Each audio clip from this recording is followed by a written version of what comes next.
سڵاوتان لێ بێوم کاتتان باش بەڕێزان لەگەڵتانین لە پانۆرامای ئەم شەو بۆ قسەکردن و گفتوگۆکردن لەسەر بابەتێکی دیکە وەک دەزانن کە ماوەیەکی زۆرە ژمارەیەک بڕیاری ڕژێمی بەعسی پێشوو هەیە کە لە ناوچەکانی کەرکووک و دەوروبەری بۆتە هۆی ناڕزایی هاوڵاتیان و بۆتە هۆی گرفت بۆ بەشێکی هاوڵاتیان لە پارێزگای کەرکووک و لە دەوروبەری و لە گوندەکانی ئەم ناوچەیە و بابەتی مەسەلەی جوتیاران و هەڵوەشانەوەی ئەو بڕیارانەوە زۆر بڕیاری دیکەی ڕژێمی بەهەسکە لە ئێستادا هەندێک لە ئەو عەرەبە شۆڤێنانەی کە دەیانەوێت لە دژی کورد بەکاری بێنن ئەم بڕیارانە ئەگەرچی بڕیارەکان هەندێک جار بەتەنها لە دژی کوردین بەڵکو عەرەب و تورکمانیش دەگرێتەوە بەڵام بەداخەوە وەک هەمیشە کورد زەرمەندی یەکەم بۆ لەو بڕیارانە هەر بۆیە هەوڵی جدی هەیە لەسەر ئاستی باڵا لە یەکێتی نیشتیمانی کوردستان بۆ هەڵوەشانەوەی ئەم بڕیارانەوە کاری تەواو کراوە بڕیاری دروست درراوە و هەم خودی وەزیری داهات بەڕێز خالید شوانی و هەم پەرلەمانتارانی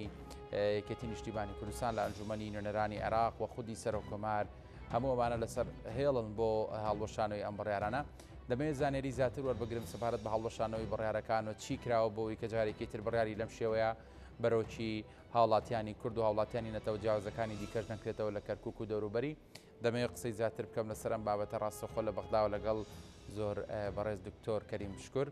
جێگری سەرۆکی فراکسیۆنی یەکێتی نیشتیمانی کوردستان لە ئەنجومەنی نوێنەرانی عێراق لەگەڵم دەبێت بەخێر بێن سوپاس بۆ ئامادەبوون کاک دکتۆر سەرەتا دەمەوێت باسی ئەو کۆبوونەوەیان بۆ بکەی کە لەگەڵ وەزیری داد ئەنجامتان داوە ناوەڕۆکی کۆبوونەوەکە چی بووە ئەنجامی کۆبوونەوەکە چی بوو نەک ئەگەر مەبەست ئەوەی ئەمڕۆ بێت ئەوە لەگەڵ وەزیری داد نەبووە ئەوە کۆبوونەوەیەک ئەمڕۆ لیژنەیەک تەشکیل کراوە لیژنەیەکی بە ئەمرێکی پەرلەمانی لیژنەیەک تەشکیل کراوە بۆ چاودێریکردنی کارەکانی لیژنە حکومیەکەی ماددەی 140 ئەم لیژنەیە ماوەیەکە لە هەردوو خولی ستا خولی هەردوو خولی سێم و چوارەمیش ئەو لیژنەیە نەبووە یا پەک خراوە خۆشبەختانە لە 9ی 5 بە بڕیاری پەرلەمانی ژمارە 130 لە 9ی 5 ئەو لیژنەیە زیندووکرایەوە کۆبوونەوەکەی ئیمڕۆ ئەوە بوو کە بڵێن ئەو لیژنەیە پێکێنرا و یەکەم کۆبوونەوەی خۆی ئەنجامدا سەبارەت بە ماددەی 140 ئەو بڕیارانەی کە تاکو ئێستا لە کەرکووک و لە دەوروبەری و لە بەشێکی دیکەی ناوچەکانیش بۆتە کێشە و گرفت و لەمپەر بۆ هاوڵاتیانی کورد و بگرە هاوڵاتیانی نەتەوە جیاوازەکانی تریش دیارە ئێوە هەوڵی بەردەوامتان داوە لە سەراستی فراکسیۆن و لە سەراستی حیزبی ژۆکوەکەتی نیشتیمانی کوردستان چی کراوە قۆناغەکان گەیشتونەتە چۆ و کاتێکی دیاریکراو هەیە بۆەوەی کە بتوانن بە شێوەیەکی تەواوەتی ئەم بڕیارانە پوچەڵ بکەنەوە دارە ماددەی 140 لە مادە دەستوریەکانی دەستوری عێراقا و ئێمەوە بە بەردەوامی و یەکێتی نیشتیمانی کوردستان بەردەوام بووە لەوەی کە لە هەوڵی جددیدا بێ بۆ ئەوەی ئەو مادەیە جێبەجێ بکرێ کە لە خۆی لە سێ قۆناغا بینێتەوە هەوڵەکان بەردەوام بوونەوە لە کارنامەی حکوومەتی محەممەد شیع سوودانیشە کار لەسەر ئەوە کراوە کە جارێکی تر ماددەی 140 تەفعیل بکرێ و جارێکی تر ئیشی لەسەر بکرێ خۆشبەختانە دوای ئەوە ئەم بڕیارە نیابیە دەرچوو دوای هەوڵێکی زۆر ئەم بڕیارە نیابیە دەرچوو و ئەمەش وەکوتم 28 ئەندام تایەتی لەم لیژنەی کە پێکێنراوە هەمومان پێکەوە هەوڵی جددیە دەین بۆ ئەوەی شتێک بکەین ماددەی 140ەکانێکی تری پێ بدەین و بیبینە پێش و بە تایبەتی کێشەی زەویزاری جوتیارە کورد و بەشێک لە جوتیارە تورکمانەکانیش لە بڵێن کەرکووک و دواتریش لە خورمات و تا ئاگاتە خانەقین و جەلەولا و قەرەتەپە ئەو جێگایانەی کە بەداخەوە بە بەیانی و جیاجا هەم بە بڕیاری مەجلیسی قیادە سەورە کە بۆ خۆی ئەوە تابعێکی هەیە و هەم بە بڕیاری لیژنەی شؤونی شیمالی حیزبی بەعەس و هەم بە قانونی ئیسلاح زەراعی 117 ئەم ئەرزانە لە کاتی خۆیان دابەشکراوە ئەوەی کە ئەو ئەرزانەی کووردە کە بڵێن بە پێی بڕیاری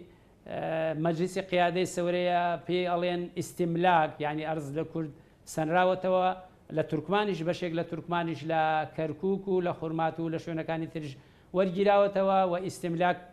حکوومەت ئیستیملاکی کردو و دوای دابەشی کردەدە بەسەر عەرەبی هاوردە و ئەوانەی کە لەو دەوروبەرانن یا لە شوێنەکانی ترەوە هاتوون. ئەمە بەشێک لە ئەوەیە کە ئەمە پێویستی بەڕاستی بە تەشریعی قانون هەیە، پێویستی هەیە لە پەرلەمانی عێراق قانونی پێدەچێ. بۆیە یەکێک لە کارەکانی ئەم لجنەیە کە ئێمە یەکەم کۆبوونەوەی خۆمان کرد ئەوەیە کە هەوڵ بدەین ئەو مقتەرەحاتانەی کە لە حکوومەتەوە دێت و ئێمەش دەوڵەمەندی بکەین و لە پەرلەمانی عێراقی هەوڵ بگەین قانونی پێ دەرکەین بۆ ئەوەی ئەو قانونانەی کە ئەو بڕیارانەی مەجلیسی قیادە سەورە کە تابعی قانونیە هەڵی وەشێنێنەوە ئەگەر وانە بێ هەڵ ناوەشێتەوە. لە ڕووی یاسایی بەشێکتر لە بەڵێ قسەکانتەوە کە فەرموو بەشێکتر لەو ئەرزانەی کە داگیر کراوە بە پێڵێن ئیتفائی ئەو ئەرزانە ینی ئیتفاء کراوە ئەرزەکان ئەویش لە ڕاستیە بە پێی بڕیاری لجنەی شؤونی شیمال بووە کە لژەیە کاتی خۆی پێکهێنراوە ناوێن لێناوە لجنەی شؤونی شیمال. ئەوە ئاسانترە و بە بڕیاری ژمارە 29 ساڵی 2012 ئەنجومەنی وەزیرانی حکوومەتی ئیتیحادی ئەوە خراوەتە بواری جێبەجێکردنەوە، بەڵام تا ئێستا جێبەجێ نەبووە. ئەبێ ئێمە هەوڵی جددیش بدەین بۆ جێبەجێکردنی ئەو بڕیارە و کاری جددی لەسەر بکەین. ئەم لجنەیە ئێمە کاری جددی لەسەر بکە و بڵین بەشی سێمی ئەرزەکانیش بە پێی قانونی ئیسلاحی زەراعیە کە پێڵێن ئیستیلا دەستی بەسەراگیراوە ئەرزەکان لە بڵێن خاوەن ئەرزەکان کە مەلاک بوونە لیان وەرگیراوەتەوە لە ساڵی 1970 دواتر لە 75 و 76 دابشکراوە بەسەر عەرەبی هاوردەی ئەو سنوورە ئەمیش ئەرزی کورد و تورکمانی تایە. باش کاک دکتۆر تۆ لە زۆربەی قسەکانتە باس دەوە دەکەی کە پێویستی بەڕێکاری یاسایی دەرچوونی یاسای تایبەت دەیە بۆ هەڵوەشانەوەی ئەم بڕیارانە لە ئەستۆی کێ ئەم کارە بکات و ئەولانەی کە پێویستە ئانی ئەم بڕیارانە هەڵبۆشێنێتەوە لە ڕووی یاساییەوە کاری بۆ کردووە؟ ئەمە لە ڕاستیە بابەتە گرنگەکەیە. لە خۆشبەختانە لە بڵێن حکوومەت لە کۆبوونەوەی ئەنجومەنی وەزیرانی حکوومەتی ئیتیحادیە بە کۆی دەنگ ڕازی بوون بەوەی کە بکرێتە مقتەرەح، بکرێتە پێشنیار، بکرێتە مقتەرەحی قانون و بنێتە پەرلەمان. عادەتەن بە زۆری مقتەرەح قانونەکان لە حکوومەتەوە دێتە پەرلەمان، بەڵام لە پەرلەمان ئیقرارەکرێ و ئەبێتە قانون. ئەوە لە ئەستۆی ئێمەیە، ئەوە لە ئەستۆی ئەندام پەرلەمانە کوردەکانە. ئێمە بەڕاستی ئەبێ لۆبیەک دروست بکەین ئەو بڵێن ئەو مقتەرەحی قانونە یا ئەو پرۆژە قانونە کە لە حکوومەتەوە دێتە پەرلەمان. ئێمە ئەبێ لۆبی بوو دروست بکەین لە ناو پەرلەمانە، چونکە با لێمان ئێمە شارەزاین لە ناو پەرلەمانە. تا ئێستا کورد نەیاری زۆرە و تا ئێستا کورد دوژمنی زۆرە و بەداخەوە خۆمانیش یەکگرتوونین لەوانەیە. بۆیە ئەو جۆرەشتانە هەمووی کاریگەری خۆی هەیە. ئەوە کاری ئێمەیە، ئەوە کاری ئەندام پەرلەمانە کوردەکانە. هەم ئەبێ خۆمان یەکخەین و هەمیشە بێ لۆبی باشی بۆ بکەین بۆ ئەوەی ئێمە بتوانین ئەو قانونانە تەشریع بکرێ و بە تەشریعی ئەو قانونانە، چونکە کە قانون تەشریع بوو کە قانون دەرچوو بەڕاستی ئەوە معالەجەی شتەکانەکە و بڵێن قەرارەکانی مەجلیسی قیادەی سەورەی حیزبی بەعسی لە ناوچوو کە تابعی قانونی هەیە بە قەرار کە پەرلەمان دەرێکە بەوانە هەڵەوەشێتەوە. بۆیە ئەوە بۆ ئێمە زۆر گرنگە، ئەبێ هەوڵی جددی بدەین و ئەبێ لۆبی باش بکەین بۆ ئەوەی تەکانێک بەو وەزع بدەین و کورد کە ئێستا دەیان کێشەی هەیە لە ناوچەی کێشە لەسەر کێشەی زەویزاری هەیە، ئێمە بتوانین و بەشێک لە تورکمانەکانیشەوە تابینین ئەوە ماوەیەکی زۆرە جۆرێک لە مانگردن، جۆرێک لە احتیجاج هەیە لە کەرکووک. خۆشبەختانە ئەمە هەنگاوێکی باشە ئەوەشە کە کورد و تورکمان پێکەوە لە غەدریان لێکراوە و ئەرزیان داگیر کراوە بە یەکگرتوویی لە مخەیەمەکان ماونەتەوە و ئەچن سەردانی ئەو جێگایانەکەن کە خاوەنی بڕیانە بە یەکگرتووی ئەوەی کێ لە هەنگاوە گرنگەکانە بەڵام قانون لە پەرلەمانی عێراقی تەشریعکرێ و ئەوە لە ئەستۆی ئێمەیە ئەوە مەسئولێتی ئێمەیە ئەوە مەسئولێتی ئەندام پەرلەمانی کووردە هەم خۆمان یەکگرتوو بین لەو مۆزوعانە و هەمیش لۆبی باشی بۆ بکەین و هەمیش قەنەعەت بە ئەندام پەرلەمانی نەتەوەکانی تر بکەین فراکسیۆنەکانی تر بکەین کە ئێمە لەسەر دەستی حزبی بەعسی لە ناوچوو غەدری گەورەمان لێکراوە لە کورد و تورکمان لەو سنوورانە بۆیە ئەوانیش هاوڕابن لەگەڵمان و بتوانین بەدەنگ چونکە ئەو قانونانە ئەخیرەن دوای خوێندنەوە یەکەم و دووەم دەنگی لەسرە درێ ئەگەر دەنگی پێویست دێنێ ئەوە بۆ ئێمە شکستێکی گەورەیە. کاک دکتۆر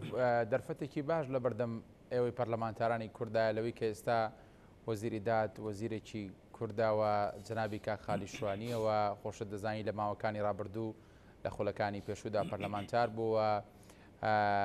لە ناوڕۆکی بابەتەکان ئاگادارانی حەزەکەم ئەو پرسیارە بەو شێوەیە بکەم لە ڕووی یاساییەوە وەزیری داد چۆن دەتوانێت ڕۆڵ ببینێ بۆی هاوکار و هەماهنگ بێ لەگەڵ ئێوە بۆ ئیشکردن لەسەر ئەم بڕیارانە؟ کاک خالیشوانی یەکێ لە پیاوە بەتواناکانە و تەجروبەی باشی هەیە و شارەزایەکی باشی لە یاسا هەیە و لە خولەکانی پێشووی پەرلەمانیشە بڵێن ئەندامی پەرلەمان بووە و ئێستش وەزیرە لە وەزارەتێکی گرنگ ڕۆڵی باشی هەیە. ئەوان من لێرەوە پیرۆزبایی لە جەنابی کاک خالد و لە وەزیرە کوردەکانی تریشەکەم کە توانیان لە کۆبنەوەکانی بڵێن حکوومەتە لە مەجلیسی وزەرا لە کۆبنەوەکانی مەجلیسی وزەرا بتوانن ئەوە تێپەڕێنن. ئەوە بخۆی هەنگاوێکی گرنگ بوو. هەم کاک خالید دیارە ڕۆڵی باشی هەبووە کە جێگاکەی و وەزارەتەکەی چێ لە وەزارەتە گرنگەکانە و ئەندام بڵێن وەزیرەکانی تریش بە هەمان شێوە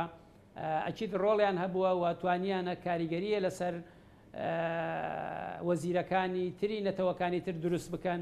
بۆ ئەوەی ئەو لە قۆناغی یەکەم تێپەڕێنرێت و بکرێتە پرۆژە یاسا بۆ ئەوەی بێتە پەرلەمان. بۆیە ئێمە لێرەوە زۆر سوپاسی کاک خالد و ئەو وەزیرانە شەکەین و دڵنیاین لەوەی کە ڕۆڵی کاک خالد ڕۆڵێکی گرنگە و بەتایبەتی جگە لەوەی کە ئێمە ئەم جانبە پێویستی بە تەشریعی قانونەیە و دێتە پەرلەمان ئەو ئەرزانش کە باسمان لێ کرد ئێتفاع کراوە و ئەمە پێویستی بە قانون نییە و کاتی خۆی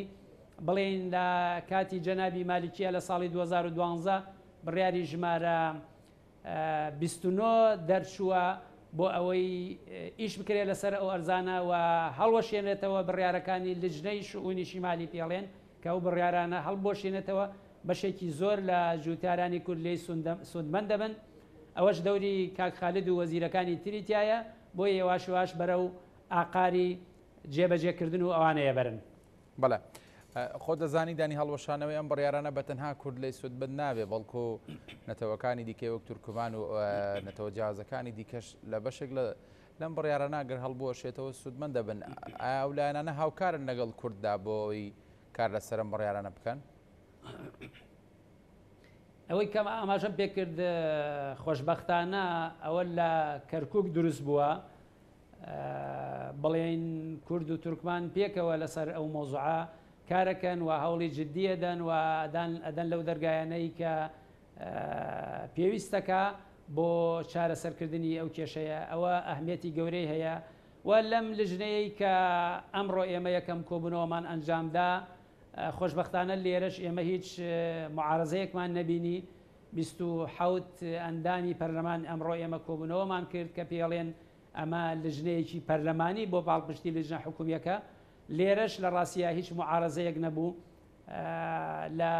لێرە ئەندامی پەرلەمانی کورد و تورکمان و عەرەبیشی تیا بوو و کلدانی و مەسیحی و ئەوانەشی تیا بوو. تقریبا لە هەموو نەتەوە و پێکهاتەکانی عێراقی تیا بوو. هەموو بەو ئیتیجاها ڕۆین کە هەوڵ بدەین هەوڵی جددی بدەین بۆ ئەوەی هەم قەرەبووکردنەوەی خەڵکە یەکێک لە مەهامە ئەساسیەکانی ئەم لجنەی ئێمەیە بۆ پاڵپشتی لژنە حکوومیەکە و خاڵی دووەمیش ئەوەیە بۆ هەڵوەشانەوەی ئەو بڕیارانەی کە دراوە هەم بڕیارەکانی مەجلیسی قیادەی سەورە و هەم بڕیارەکانی لجنەی شئونی شیمال کە بەداخەوە خەڵکی ئێمە زەرری زۆر گەورەی لێ کردووە لە ڕابردووە و تا ئێستا لە دوای ڕوخاندنی ڕژێمی بەعسیشەوە ئەوە زیاد لە 20 ساڵە ئێمە نەمانتوانیە و خۆمانیش لە دەسڵاتا بووینە نەمانتوانیە ئەو بڕیارانە هەڵوەشێنینەوە. ئەمڕۆ خۆشببختانە لە کۆبنەوەکانە ئەوەی کە هەبوو هەموو بە ئیتیجاهیەوەی کە ئێمە هەوڵی جدی بدەین بۆ چارەسەری ئەوانە. تەنها خاڵێک کە لە کۆبنەوەکانە ئێمڕۆ بڵین تۆزێک زیاتر لەسەری وەستاین ئەوەیە لە هەندێک شوێن کە مەشمول نییە بە بڕیاری بە مادەی 140 قەرەبوو کراون یا بڵێن شتەکەم فراوان کراوە ئەوەی ئەو شوێنانەی کە مەشمول ئەکرێت بە مادەی 140 فراوان کراوە تەنانەت گەیشتۆتە ئەوەی شوێنێ وەک بەسرە و ئەوانەشە بڵێن شمول بێت بەو مادەیەکە ئەوە لەوانەیە لە زەرری ئێمە بێچکە خەڵکی عێراق هەمووی لە ڕابردووە زەرری کردووە و قانونی تر هەیە بۆ قەرەبووکردنەوەی خەڵکی ئەو شوێنانان بۆ نمونە قانونی ژمارە 16 ساڵی 2010 هەیە بۆ قەرەبووکردنەوەی خەڵک لە 69 تا ئەگات ئەیسە کە خەڵک زیانی گەورەی بەرکەوتووە. بەڵام ئەگەر بین هەمووی لە چوارچێوەی مادەی 140 کۆ بکەینەوە و مادەی 140 بۆ ساڵی 2023 200 ملیار دیناری بۆ تەرخان کراوە بۆ قەرەبووکردنەوە لە حاڵەتێکە بە پێی ئەو تەخمینانەی کە هەیە بۆ قەرەبووکردنەوەی خەڵکی ئێمە پێویستی بە 4 تریلیۆن دینارە بۆ قەرەبووکردنەوە. ئەمە مقارنەتەن بەوە ڕقمێکی زۆر کەمە و پارەیەکی زۆر کەمە. اینجاش بێن ئەگەر دابش بکرێتە سەر پارێزگاکانی تری خواروی عێراقا ئەوەش بە خۆی کێشەیەکمان بۆ دروستەکە. بۆ ئێمە لە هەوڵی ئەوین ینی چوارچێوەی مادەی 140 دیاری بکەین کە مادەیەکی دەستوری یاساییە و جانبێکی سیاسیشی هەیە مادەی 140 دەستوری عێراق. بۆیە هەمومان لە هەوڵی ئەوین و خۆشببختانە کۆبنەوەکەی ئیمڕۆ کۆبنەوەیکی زۆر ئیجابی بوو و کۆبنەوەیەک بوو کە هەمومان دڵمان پێخۆشە و پشتیوانی لژنە حکوومیەکە بین بۆ جێبەجێکردنی ئەوانەی کە باسم لێ کرد هەم بۆ قەرەبووکردنەوەی خەڵک و خاڵە زۆر ئەساسیەکە بۆ هەڵوەشانەوەی بڕیارەکانی مەجلیسی قیادەی سەورە و بڕیارەکانی لژنەی شوئونی شیمال و دواتریش ئەو ئەرزانەی کورد کە بە پێی قانونی ئیسلاحی زەراعی ژمارە 117 لە مەلاکەکان وەرگیراوەتەوە مەلاکە کوردەکان دابش کراوە بەسەر کورد و عەرەب و تورکمانە دواتر لە کورد وەرگیراوەتەوە لە ساڵی 1970 بە شێوەیەکی تر دابش کراوە بە مەبەستی تعریب.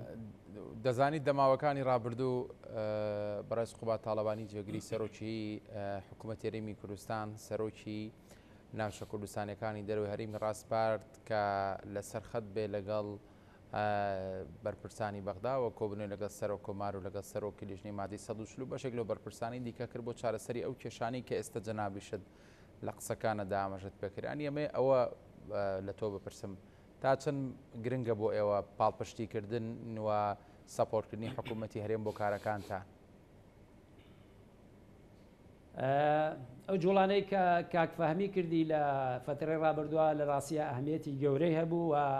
بینیمان کە جوڵەی باش بوو و سەردانی کۆمەڵێک شوێنی کرد. پاڵپشتکردنی حکوومەتی هەرێمی کوردستان کارەکانی ئێمە لە ڕاستیە بەدەستە جەمعیە کرێ، تەنها بە پەرلەمان و ناتەنها بە سەرۆکی کۆمار و ناتەنها بە حکوومەتی هەرێمی کوردستان ئەکرێت. هەمومان پێکەوە ئەگەر بە دەستە جەمعی کار بکەین و هەمومان پێکەوە بە جددی کار بکەین ئەکید کارەکانمان ئەنجامی باشێ بێ. من ئەو جوڵانەی کاکفامی بورانە کە هاتە بەغا و چووە کۆمەڵێک شوێنی زۆر گرنگ بۆ بەرەو پێشبردننی مادەی 140 و بۆ دۆزینەوەی ڕێگا چارە بۆ کێشەی زەویزاری کورد و نەتەوەکانی تریشکەوەکو ئێمە زەرمەند بوونە لەسەر دەستی ڕژێمی باسی پێشوو. ئەوەشە بۆ خۆی ئەهمیەتی گەورەی هەیە و ئێمە تەقدیرمان هەیە بۆ ئەوە. بۆیە هەمومان پێکەوە هەم ئێمە لە پەرلەمان و هەم وەزیرەکانی ئێمە لە حکوومەت و هەم جەنابی سەرۆک کۆمار و هەم حکوومەتی هەرێمی کوردستان لە ڕووی سیاسیەوە بە قورسایی خۆی بێتە سەرخەت. بۆیە ئەوانە کە ئێمە بەو شێوەیە کار بکەین و دواتریش لە بیرمان نەچێ لە کارنامەکەی محەممەد شیع سوودانیا هاتووە کە هەوڵی جددی بدرێ بۆ جێبەجێکردنی مادەی 140 کە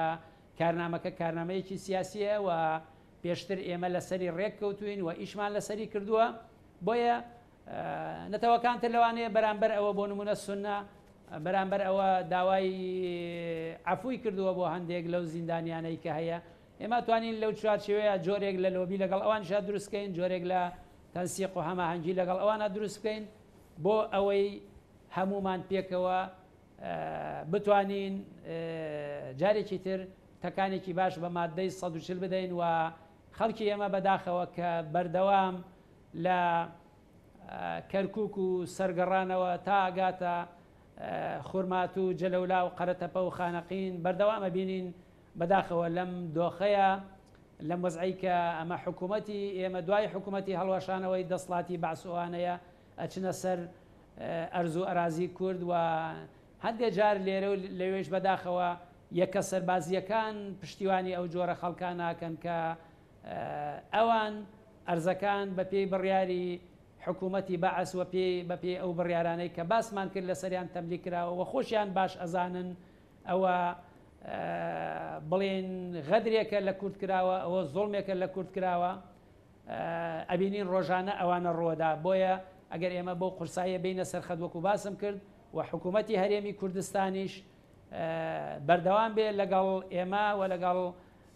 وەزیرە کوردەکان و لەگەڵ سەرۆکایەتی کۆمار هەمومان پێکەوە ئەو هەماهەنگیە دروستکەین بۆ ئەوەی ئێستا ئەو بڵین قورسایی لەسەر خەڵکی ئێمە هەیە تەنانەت دیسە لە منطقەی سەرگەڕانەوانە جوتیارە کوردەکانیان مەنع کردووە بچنە سەر ئەرزوو ئاوی خۆیان و نایەڵن لەم وەرزەی کە جارێکی تریانەوێ ئەرزەکانیان بەکار بێنن و ئەرزەکانیان بچێڵن و بۆ بەرهەمێکی تری ئەم مەوسمە بەکاری بێنن هەندێک جاری یەکە سەربازیەکان ڕێگایان لێگرن و نایڵ بچنە سەر ئەرزوو ئاوی خۆیان کە باو باپیرانن لەسەر ئەو ئەرزە بووە و قوربانی زۆر گەورەیان لەسەر داوە بۆیە ئەرکی ئێمەیە وەکو حکوومەتی هەرێمی کوردستان وەکو خەڵکی سیاسی کورد وەکو پەرلەمانتاران بەردەوام لەسەر خەت بین لەگەڵیان بۆ ئەوەی بتوانین تەکانێک بە وەزع بدەین. کاک دکتۆریانی لەسەر ئاستی حیزبی ئەوەی کە دەبینرێت سیر دەکرێت لەسەر ئاستی لایەنە کوردەکانانی یەکەتی نیشتیمانی کوردستان زۆر بەپەرۆشە بۆ ئەم بابەتەوە هەوڵی داوە و کاری جدی بۆ کردووە. هەنیەکرێ پێم بڵێ بۆچی ئەمە بە تەنها کاری یەکەتی نیشتیمانی کوردستانیان پێویست دەکات لایەنە سیاسەکانی دیکەش خەمی جدی لەم بابەتە بخۆن. ئێمە دیارە وەکو یەکێتی نیشتیمانی کوردستان لە سەرەتای دروستبوونمانەوە جگەلەوەی کە خەمی ئێمە بووە ناوچەی کێشە لەسەر و لە دوای پرۆسەی ئازادی عێراقیشەوە کەرکووک میحوەری قەزەی کوردی بووە و کەرکووک ئەو جێگایەیە کە جێنفوزی یەکێتیە و پێویستەکە لە پێش هەموو هێزەکان یەکێتی نیشتیمانی کوردستان بێتە دەنگ و یەکێتی نیشتیمانی کوردستان داکۆکی لە مافی دانیشتوانی ئەو سنوورە بکە بە کورد و عەرب و تورکمانەوە چکە ئێمە بەشێک لە قاعیدە جەماوەریەکەمان و ئێمە قورسایی تا ڕادەیە قاعیدە جەماوەریەکەمان لەوێ و قوربانی زۆر گەورەمان داوە ئێمە لە پێناو کەرکووکە وەکو یەکێتی نیشتیمانی کوردستان سەدان فەرماندە و هەزاران پێشمەرگەمان لە پێناو کەرکووکە شەهید بووە و کەرکووکیش محوەری قەزەی کوردیە لە ڕاستیە ئێمە وایە ئەبینین ناوچەی کێشە لەسەر ڕاستە بە شێوەیەکی گشتی بەڵام کەرکووک بۆتە محوەری قەزیەکەی ئێمە و ئێمەش قورسایی باشمان هەیە لەوێ و خەڵکی ئەو شارەش حەقی خۆیەتی داوای پشتیوانی و پاڵپشتی لە ئێمە بکە ئێمە لە ڕابردووە بە خوێن لەوێ دیفاعمان کردووە خوێنی فەرماندە قارەمانەکانمان پێشمەرگە گیان لەسەر دەسەکانمان ئەمڕۆ ڕۆژی خەباتی مەدەنی و خەباتی سیاسی و خەباتی پەرلەمانی و خەباتی دیبلۆماسیە بۆیە ئەبێ لەوێش درێغی نەکەین و ئەبێ هەموو توانای خۆمان بخەینەگەڕ و لەسەرۆی هەموو شێوە ئێمەمانان کە ئەندامی پەرلەمانی کوردین و ئێمەمانان کە نوێنەرایەتی یەکێتیەکەین وەکو فراکسیۆن یەکێتی لە پەرلەمانی عێراق ئەبێ هەوڵی جدی بدەین و ئەبێ خۆمان باش تەیار بکەین و ئەو کۆبوونەوانە و ئەو جێگایانە کە ئەتوانین هەنگاوێکی تیا بنین بە ئاقاری چارەسەرکردنی کێشەی خەڵکی ئێمە و بە ئاقاری جێبەجێکردنی بڵێن بەندەکانی مادەی 140 ئەبێ ئێمە لێی نەوەستین و بەردەوام بین تا ئەگەینە ئامانج. بەڵێ ئەوەی کە ئێستا دەبینێدانی ئاماژەی دڵخۆشکردن ینی قسەکانی جەنابەت ئومێدی زۆریان تێدایە دەکرێت پێم بڵێ ینی هاوڵاتیانی کەرکووک کاتێکی زەمەنی کورتخانیان لە بەردەمدایە بۆی کە ئیشەڵا بتوانن بە هەوڵهیمەتی ئەوە ئەم بڕیارانە هەڵبوەشێتەوە. جارێ من سەرەتا کە ئەمەوێ کە بڵێن کەرکووک وەکووتمان کەرکووک محوەری قەزەی کوردیە بۆی ئەڵێن کەرکووک وی لا ئەوە هەموو ناوچەکان ئەگرێتەوە لە خانەقینەوە تا ئەو شوێنانەی کە ئاماژەم پێکردن. دارە خۆت دەزانی کەرکووک پرسێکی نیشتیمانی گرنگە بۆی هەمیشە جەختیش لە کەرکووکەکەینەوە. بەڵێ من ناتوانم بڵێم سەقفێکی زەمەنی هەیە بۆ ئەوە، بەڵام خۆشبەختانە ئەرزیەتێکی باشەیە. بۆ نمونە لە ڕابردووە لە خولی سێم و چوارەمی پەرلەمان ئەم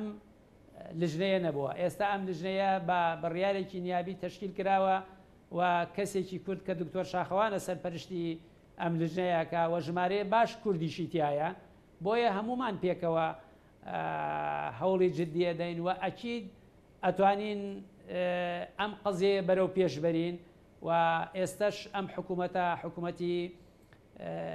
بڵێن حکوومەتەکەی بەڕێز محەممەد شیع سوودانی جیاواز لە حکوومەتەکانی تر تەفاهمی هەیە لەگەڵ کووردا و کورد بەشێکە. ئێمە لە ڕابردووە ئاگامان لێتی هەندێک جار کوردیش ئامادە نەبووە تەشکیلی حکوومەت کراوە، بەڵام ئەم جارە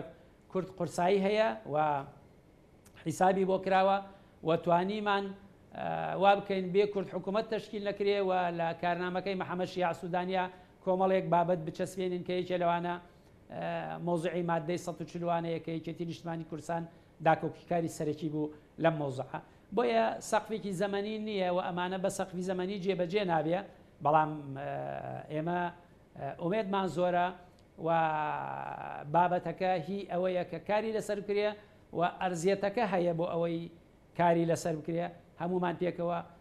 پشت بەخوا تەکانی باشی پێدەین و ئەتوانین بیبینە قۆناغێکی پێشتر. بەڵێ دیارە ئێمە هەر کاتێک کە باس لە کێشۆ گرفتەکانی کەرکووک یان ناوچەکانی دیکە دەکەین هەمیشە گوێمان لەوە دەبێت کە کورد باجی پەرتەوازەیی سیاسی داوە، بۆیە هەندێک جار لایەنەکانی دیکە لە عێراقدا توانیوانە زەفەری پێبەرن و بڕیاری بەسەردا بسەپێرن یان جۆرێک لە دژایەتیکردن دژایەتی بکەن. ئەوەی کە ئێستا تۆ دەیبینی لە کاری پەرلەمانتاریتان لە ئەنجومەنی نوێنەرانی عێراق نەکە لەسەر ئەم دۆسیە و لەسەر هەموو دۆسێک چارەنووسازەکانی دیکەی تایبەت بە ناوچە کێشە لەسەرەکان لە کەرکووک و دەوروبەری ئەنی هەوڵ درراوە بەرژەوەندی سیاسیەکان یان کێشە سیاسیەکانی هەرێم و ئەو گرفتانی کە لە نێوان لایەنەکاندا تێکەڵ بەم بابەتانە نەکرێ، ئەنی هەموو لایەنەکان پێکەوە بە یەک دەست بتوانن کار لەسەر ئەم بابەتە بکەن. ئێستا لە پەرلەمانی عێراق نزیکەی 64 پەرلەمانی کوردەیە. ئەمە ژمارەیەکی باشە، من ناڵێم تقریبەن ئەکاتە 90.5 پێکهاتەی پەرلەمانی عێراق، 90.5 لە سەتی پێکهاتەی ناکاتە 20 لە سەتی پێکهاتەی پەرلەمانی عێراق. بەڵام بۆ خۆی ڕقەمە، بۆ خۆی ژمارەیە لە زۆر لە بابەتەکانە ئێمە تقریبەن هەڵوێستمان یەک بووە، بەڵام بەداخەوە هەندێک جاریش هەندێک بابەت هاتۆتە پێش وای کردووە کەمێک دردۆنگی یان نەوعێک لە شەرخێک بخاتە نێوان ئێمەوە، بە تایبەتی ئێمە لەگەڵ برادرانی پارتی هەندێک جار ئەو حاڵەتانە ڕووی داوە، بەڵام لەگەڵ ئەوەش نەیتوانیە ئەو بابەتانش لە یەکماندا بڕێ. ئێمە لێرە لە پەرلەمانی عێراقی ئەبێ پێکەوە بین و ئەبێ لەسەر ئەو پرسانەی کە ڕەهەندی نیشتیمانی و نەتەوەیی هەیە لەسەری بۆستین و ئەبێ ئێمە شتەکانی تر بخەینە لاوە بۆ ئەوی بتوانین ئەوانە تێپەڕێنین. ئەگەر هەندێک جار ئەوەی شەڕووی دابێەوە، ئەگەر هەندێک جار جۆرێک لە شەرخێک لە نێوانمانە دروست بوو بێ، بەڵام توانیمانە زاڵبین بەسەریا و لەگەڵ ئەوەی کە بەداخەوە ئەو دۆخەشکە ئێستا لە کوردستان هەیە ئێمە لێرە دا نەبڕاوین و هەوڵمان داوە کێشەکان بە تایبەتی ئەوانەی وەکوتم کە ڕەهەندی نیشتیمانی و نەتەوەی هەیە تا ڕادەیە هەوڵ بووین پێکەوە لێرە یەکدەنگ بین و پێکەوە چارەسەری ئەو کێشانە بکەین. لە سەراسی سەرکردایەتی کوردانی سەرکردەی لایەنە سیاسیەکان جەنابتانیانی وەکو پەرلەمانتارێک هەڵوێستیان چۆن هەڵە سەنگێنن، چکە خۆ دەزانی دانی ئەم جۆرە بابەتانە قسەی هەبوو لایەکە کە پێویستی بە کۆدەنگی و هەمانگی هەموو کەسێک ینی لە هاوڵاتێکی ئاساییەوە تا سەرکردەیەکی باڵای سیاسی لە هەرێمی کوردستان و لە عێراقیشدا لەسەر ئاسی سیاسی هەست دەکەن ینی سەرکردە سیاسەکانی ئێمە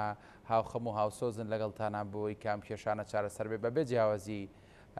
لایەنە سیاسەکان. دیارە ئێمە ئەو بڕیارە سیاسیانەی کە دەرەچێەوە ئێمە جێبەجێیەکەین و هەوڵی جێبەجێکردی دەین لە هەرێمی کوردستانەوە دێم بەداخەوە ئەوانەی ئەوێ یەک نییە ئەو ئیعاز و بڵین ئەو بڕیارانەی کە لە هەرێمی کوردستانەوە دێت بۆ فراکسیۆنە کوردیەکان ئێمە یەکدەنگ نینتیە و ئێمە یەک هەڵوێست نینتیە و خیتابی سیاسیمان لە کوردستان یەک نییە بۆ ئەوانە کاریگەری هەیە هەریکێک بە ئیتیجاهی خۆی و یەک هەر حیزب و لایەنێک بە پێی قورسایی خۆی و بە هەوڵی خۆی هەوڵەدا بەڵام وەکوتم هەوڵەکان تا ڕادەیە جۆرێک لە بەتایبەتی ئەوی ئازانەی کە ئەگات جۆرێک لە پەرتەوازەی پێوە دیارە ئێمە ئەگەر بکرایە یەک بە یەک هەڵوێست و بە یەک خیتابی سیاسی هەمومان لە بەغا کارمان بکردایە ئەهمیەتی زیاتر بەس لە ڕاستیدا بۆچی ناکرێت کاک دکتۆرانی بۆچی ناکرێت بە گوتاری سیاسی قسە بکات؟ کێشەکانی هەرێمی کوردستان کێشەی گەورن بەداخەوە ئێمە نەگەیشتوینەتە بەسەس ناکە ئێمە دوو دۆسیی جیاوازیانی هەرێمی کوردستان با ئێمە لە لاو خۆشە کێشەمان هەبێ بەڵام عێراقەوەیانی دەبێ پارێزگاری لەم خوارێ بکەینەوە داکۆچی بکەین لە مافەکانمان پێکەوە. خۆی بەڕاستی وایە ئەبێ هەمومان پێکەوە داکۆچی لە مافەکانمان بکەین و ئەو قوارە سیاسی کە ئمڕۆ هەمانە هەمومان دەستی پێوە بگرین و هەمومان هەوڵی جددی بدەین بۆی ئەو قوارێ پارێزین بەڵێەوە هەوڵی هەمومانە و هەمووشمان و خەڵکی کوردستانیش ئەمڕۆ داوای ئەو یەک ڕیزی و یەک دەنگیەکە بەڵام بەداخەوە ینی زۆر باشکرا دیارە کە تا ئێستا ئێمە نەمانتوانە ئەوە بابەتێکە لەوانەیە ئەوە نەبێ ئێمە قسەی لەسەر بکەین لێرە بابەتێکی تراوە بابەتێکە قسە زۆر هەڵەگرێەوە بەڵام عەلەقەل ئێمە هەوڵمان داوە ئەگەر بە عیلاقاتی خۆمانیش بێ لێرە لەگەڵ هەموو فراکسیۆنەکانەوە بە تایبەتی نێوانی ئێمە و کێچێتی نیشتمانی کوردستان لەگەڵ برادرانی پارتیە هەوڵمان داوە عەلەقەل لێرە لە بەغا تایبەت بە پرسە نیشتیمانی و نەتەوەیەکان یعنی درزێک گەورە نەکەوێتە نێوانمان بە شێوەیە کە نەتوانین پێکەوە دانیشین یا نەتوانین پێکەوە قسە لەسەر بابەتەکان بکەین ینی بەلای کەمەوەیمە لەگەڵ خاوەن بڕیار و خاوەن دەسڵاتەکان لە برادرانی پارتی هیچ نەبێ هەفتەی جارێ یەکە بینین و دانیشین و قسە لەسەر هەنێ بابەت کە وەکوتم ئەبعادی نیشتیمانی و نەتەوەی هەیە ئێمە قسەی لەسەرەکەین و هەوڵە دەین هەر چۆنێک بێ درزێک نەبێ لە نێوانمانە کە نەتوانین قسە لەسەر بابەتەکان بکەین. دواپرسیار بۆ جەنابەت کاک دکتۆر کەریمانی هەموو قسانی تۆ کردن ئاماژەی دڵخۆشکەرن وە جێگەی ئومێدن ئانی ئەگەر هاوڵاتیەکی کەرکووک ناوچە دابڕاوەکان هەموو ناوچانی بەدەست بڕیارەکانی ڕژێمی پێشووی بەحسەوە دەناڵێنن ڕەنگە ئێستا بە ئومێدەوە جویان لە گفتوگۆکەی من و تۆ بووبێ ئەو گرنگتیە هەیە کە لایانی عەرەبی چ سونە چ شیعاوە هەر لایەنێکی دیکە کە حکومداری دەکات لە حکوومەتی عێراقدا نەبێتە لەمپەر و ئاستەنگی گەورە بۆ کارەکانتان بۆی لایەندەدا بەدەستاوەریکی پڕەوە بێنە بەردەمی هاوڵاتیان و پێیان بڵێن کە ئەمە ئەوە بوو کە ئێمە شەڕمان بۆ دەکرد و جێبەجێمان کرد. ئەوەی پەرلەمانی عێراقەوەی ئێمە بینیمانە لە ڕابردووە لە ناو پەرلەمانی عێراق لە هەندێک بڵێن دەنگدان لەسەر هەندێک مادەی یا دەنگدان لەسەر هەندێک پرۆژە یاسا وەکو ئەوەی هەڵەبجە وەکو ئەوەی موازنەی عێراقی هەندێک شتمان بینی بەڕاستی تەوەقعمان نەوە کرد لەگەڵ ئەوەشە ئێمە ینی هەندێک مووقفی زۆر بەداخەوە شۆڤینیمان بینی و هەندێک مووقفی زۆر تونمان بینی بەرامبەر کورد کە نەئەبوو وا بکرێ بەڵێ ئەو جۆرە خەڵکانە هەیە بەڵام لەگەڵ ئەوشە من بۆ ئەڵێم ئێمە ئەبێ هەوڵەکەمان یەکخەین و ئەبێ لۆبی باشی بۆ بکەین ئەکید معارەزەمانە بێ و ئەکید لەمپەرە بێ ینی هیچ کار و هەوڵێک بە تایبەتی هەوڵێک وەکو ئەمەی کە ئێمە ئیسەرشانمان داوەتە بەریەوە وەکو ئەمەی کە تایبەتە بە مادەی 140 گەڕانەوەی هەزاران دۆنم ئەرزی کورد و تورکمان لەو شوێنانە کارێکی ئاسان نییە و معارەزەی بۆ بێ و خەڵکی نایاریشی بۆ دروستە بێ بەڵام هەوڵ و ماندووبوون زۆری ئەوێ تەنها هەوڵ و ماندووبوونی ئێمە نەوەکو ئەندام پەرلەمان وەکوتم هەم حکوومەتی هەرێمی کورسان و هەم سەرۆکایەتی کۆمار و هەم وەزیرە بەڕێزەکان لەگەڵمانە بێنە سەرخەت ئومێدمان زۆرە بتوانین هەنگاوی باش بنین و بتوانین بە ئاقاری باشە بیبین. زۆر سپاس بۆ بەڕێز دکتۆر کەریم شکر جەگری سەرۆکی فراکسیۆنی یەکەتی لە ئەنجومەنی نوێنەرانی عێراق لە بەغداوە ڕاستەخۆ لەگەڵمان بووی. سپاس بۆ وەڵامی پرسیارەکانی ئێمە. بەڕێزان پانۆرامەتان پێشکەشکرایەوە شاد و بەختەوەربە.